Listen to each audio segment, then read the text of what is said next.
ابني على طول مستعجل، ما بيستناش دوره أبداً، عايز كل طلباته مجابة. ده حتى في المدرسة ما بيديش فرصة للمدرسة تكمل كلامها وعلى طول مندفع. نفسي يتعلم الصبر واحترام الدور. مفيش أجمل من رمضان فرصة نبدأ فيها نعلم ولادنا قيمة الصبر. تعالوا نتعرف على 4 خطوات مهمة تساعدنا نعلم ولادنا قيمة الصبر. أول حاجة، محتاجين نفهم ولادنا هو احنا بنصوم ليه؟ علشان الصيام هو ركن من أركان الإسلام، وفي باب في الجنة اسمه باب الريان بيدخل منه الصايمين بس. والصيام بيعلمنا الصبر ونحس بقيمة النعم اللي ربنا أنعم علينا بيها. تاني حاجة، محتاجين إحنا نفسنا نفهم إن الصبر مش بيجي مرة واحدة وخلاص، لكن بالتدريج والتدريب.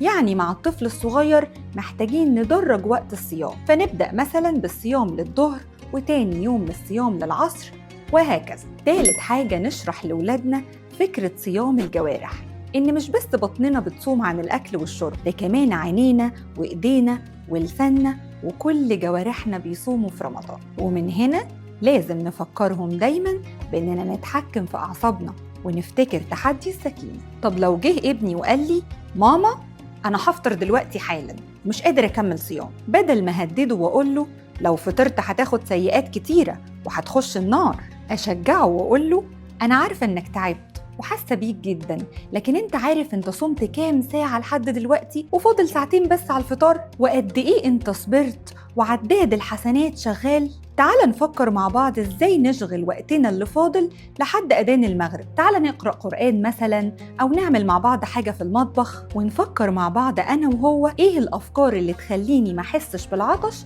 تاني يوم بإذن الله.